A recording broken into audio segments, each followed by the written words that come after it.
যুক্তরাষ্ট্রের ফিলাডেলফিয়া শুরু হয়েছে মুসলিম উম্মাহ অফ নর্থ আমেরিকা মুনার ৩ দিনের সম্মেলন। এবারের সম্মেলনে ২০,০০০-এর বেশি ধর্মপ্রাণ প্রবাসী মুসলমান অংশ নিচ্ছে বলে জানিয়েছেন আয়োজকরা। ফিলাডেলফিয়া থেকে বিস্তারিত জানাচ্ছেন সহকর্মী হাসানুজ্জামান সাকি। সরাসরি যাব তার কাছে। শহরে এই কনভেনশন হয়ে থাকে এবং এখানে মুসলিম উম্মার বিভিন্ন স্কলার যারা আছেন তারা সবাই এখানে উপস্থিত হন এবং বিশ্বের শান্তি প্রতিষ্ঠা, বাংলাদেশের শান্তি প্রতিষ্ঠা, মুসলিম উম্মার কিভাবে উন্নতি হয় সেই বিষয় নিয়ে এখানে ৩ দিন ধরে এই আলোচনা হবে।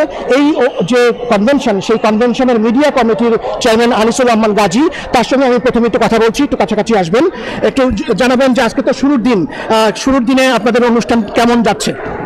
আসসালামু আলাইকুম রহমতুল্লাহ। আলহামদুলিল্লাহ, আমাদের বহু বছর ধরে বাৎসরিক অ্যানুয়াল কনভেনশন মুনার আজকে ৮ তারিখ আগস্টে শুরু হলো এবং এটি জুমার নামাজের মাধ্যমে শুরু হয়েছে।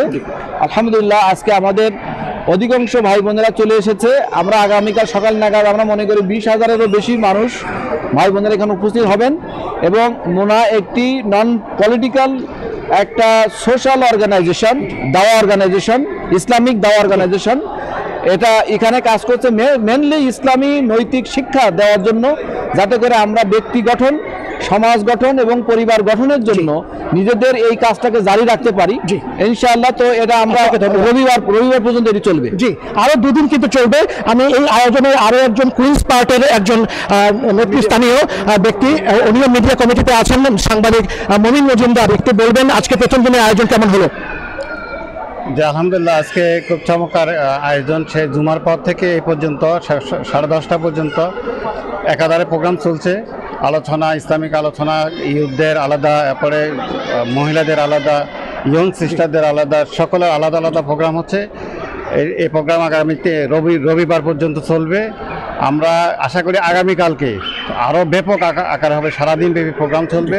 এজন্য আমরা এই টিভির মাধ্যমে আমরা সকল আমেরিকান যারা বাঙালি আমেরিকান আছেন সকলকে অনুরোধ করবো আগামীকালকে অংশগ্রহণ করার জন্য। অনেক ধন্যবাদ আপনাদেরকে।